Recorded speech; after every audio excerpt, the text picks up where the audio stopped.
Pessoal, vamos lá. Pela segunda lei da termodinâmica, eu não tinha passado para você esse nome, né? Esse nome oficial, mas a gente já tinha visto a forma de pensar a segunda lei da termodinâmica, que era a não possibilidade de ter um rendimento 100%. Vamos recordar? Para ter rendimento 100%, coisa que é impossível, a gente já viu isso, rendimento 100% é isso aqui ser igual a 1, ou seja, essa parte tinha que ser zero. Para essa parte ser zero, isso aqui tinha que ser zero. Isso aqui igual a zero significaria que o motor não ia ceder calor para a fonte fria, ou seja, o motor não ia perder calor para o meio ambiente. Isso é totalmente impossível. Totalmente impossível. Agora, isso se chama segunda lei da termodinâmica. Formalmente falando, o que é? É impossível para uma máquina térmica ter rendimento 100%. Dá para explicar por aqui e dá para explicar com essa expressão, que é assim, ó, o rendimento chamado de Carnot, e você já vai entender o que é isso, é calculado da seguinte forma: 1 menos temperatura da fonte fria, temperatura da fonte quente. Essa expressão ela é conseguida através dessa. Matematicamente prova-se que essa expressão vira essa, né? Agora, o que você deve entender daqui? Que o rendimento chamado de Carnot fala que a máquina térmica também não pode ter rendimento 100%. Da mesma forma que você entendeu aqui, você vai entender aqui também. De que maneira? Aqui você entendeu que se esse número fosse zero, você teria rendimento 100%. Mas você percebeu na prática que não tem como esse valor ser zero. Não tem como o motor, né, não perder calor para o meio ambiente. Eu disse para você que a máquina térmica pode ser a gente também. Nós somos uma máquina térmica. Tem como você não perder calor para o meio ambiente, gente? Impossível, né? Então isso aqui jamais é zero. Como é que explica isso com essa expressão? O que é TF e o que é TQ? Temperatura da fonte quente, que eu disse a você que é em torno de 300 graus Celsius, né? Por aí. Temperatura da fonte fria é temperatura ambiente. Só que tem um detalhe, hein, gente, que você não pode esquecer de jeito nenhum. Essas temperaturas você tem que colocar sempre em Kelvin. Ah, mas tem exercícios que põem em Celsius. Passa para Kelvin imediatamente. Lógico que tem exercício que passa isso aqui em Celsius, mas você tem que passar para Kelvin automaticamente, tá bom? Pensando em Kelvin para essas temperaturas, para o rendimento, olha aqui, gente, para o rendimento ser 100%, coisa que não é possível, o que deveria acontecer? Essa parte tinha que ser zero, lembra? Para o rendimento ser 100%. Para essa parte ser zero, a temperatura da fonte fria tinha que ser zero. Zero Kelvin. E você sabe que não existe o zero Kelvin, o zero absoluto, nem na prática e nem na teoria. Não tem como acontecer o zero Kelvin. Você aprende isso em gases perfeitos. Portanto, isso aqui é impossível ser zero, é impossível essa conta dar zero, é impossível o rendimento chegar a 100%. Feito? Na semana que vem, né? Na semana que vem, eu estou gravando isso hoje, dia 21 de maio, mas você vai receber essa aula só daqui uma semana, né, gente? Você vai receber uma outra lista e nessa outra lista eu vou explicar para você como é que faz exercício envolvendo essa expressão aqui. É que eu só estou citando por enquanto que ela explica a segunda lei da termodinâmica, que fala o que mesmo? É impossível a uma máquina térmica ter rendimento 100%. Essa é a segunda lei. Exercício envolvendo essa expressão na outra lista que você recebe. Tá certo? Dia 28 de maio. Beleza? Agora eu vou te explicar, para terminar esse assunto, gente, o ciclo de Carnot através de um gráfico, que é a parte mais interessante dessa matéria. Vamos lá?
Então vamos lá. Ciclo de Carnot explicado através de um gráfico. Aí você entende por que chama ciclo, né?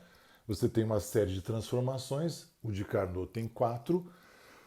Quem é quem nesse gráfico, gente? Aqui você tem, por exemplo, nós vamos iniciar o nosso ciclo da posição A. Pode ser de qualquer posição, não importa. Se você vai começar por A, a gente vai estudar essas 4 transformações. O que é estudar? E também depois a gente vai ver o que acontece com o ciclo completo. Né? Nós temos aqui a temperatura da fonte quente e aqui a temperatura da fonte fria. Então é muito comum você ler nos exercícios que o ciclo opera entre 2 temperaturas, a menor e a maior. Você não vai ter temperatura acima dessa, você não vai ter temperatura abaixo dessa. Então essa aqui é no meio ambiente e essa aqui é lá interno no motor, onde está ocorrendo a explosão, né, para acontecer a transformação de energia, né, de energia química em energia térmica, tá bom? Da queima do combustível. Pois bem, em termos de motor, aqui seria em torno de 127 Kelvin, aqui seria, né? Não, desculpa, aqui vai ser 327 e aqui em torno de. Nossa, me confundi agora. Corta. Em Celsius aqui seria mais ou menos, a cabeça vai ficando cansada. Em Celsius seria mais ou menos 227 Celsius, aqui 27, soma com 273, né? Aqui você vai ter mais ou menos 300 e aqui 500 kelvins, tá bom? Entre 300 kelvins e 500 kelvins os valores das temperaturas. Perfeito? Muito bem, gente. Nós vamos estudar o que acontece em cada transformação. O que é estudar o que acontece em cada transformação? É escrever a primeira lei da termodinâmica, ΔU é calor menos trabalho. Olha lá, gente. E você tem que saber uma coisa. De A para B, de A para B, você está na isoterma essa temperatura. Os 500 Kelvin, mais ou menos, né? Então, gente, olha lá, a temperatura não muda de A para B. Me fala aí como é que chama a transformação que não muda a temperatura? Você sabe, chama isotérmica. Olha lá, transformação isotérmica, né? A gente chama de isoterma, ou seja, essa linha aqui chama isoterma, a temperatura é constante. Então, de A para B, você fica com a temperatura constante. Temperatura constante, quem é zero aqui, gente? Quem é zero aqui é o ΔU. O ΔU tem a ver com a temperatura. Né? Não muda a temperatura, não muda a energia interna. Então, zero. O calor, a gente não tem números, a gente vai só pensando, né? Igual calor menos trabalho. O que vai acontecer aqui, gente? O calor igual ao trabalho. O que você deve conhecer? Você deve conhecer isso aqui, ó. Trabalho. De A para B, o que acontece com o volume? Gente, lembra de trabalho? O trabalho tem a ver com volume. Então, de A para B ocorre uma expansão. Expansão. O volume aumenta. Se o volume aumenta, o trabalho é positivo, lembra? Vimos isso há 2 semanas, né? Então, trabalho positivo, troca de calor positivo. Ou seja, o gás recebe calor. Quando o corpo recebe calor, chama calor positivo. Recebe calor de quem? Da fonte quente. Então aqui o gás está recebendo o calor da fonte quente e está expandindo. E a temperatura não muda, né? Temperatura justamente da fonte quente que está dando calor para ele. Troca de calor positiva. Legal. Agora o que acontece de B para C? Essa curvinha de B para C, que você não está acostumado com ela, ela tem o nome de adiabática. Escreva aí, gente. Transformação adiabática. Isoterma adiabática. Aqui outra isoterma e aqui outra adiabática. Vou até escrever aqui, ó. Então, no ciclo de Carnot, você tem 2 isotérmicas, aqui, e 2 adiabáticas. Ciclo de Carnot é isso. Transformação adiabática. Você não está muito acostumado com ela, mas você sabe o que significa. O que significa, gente?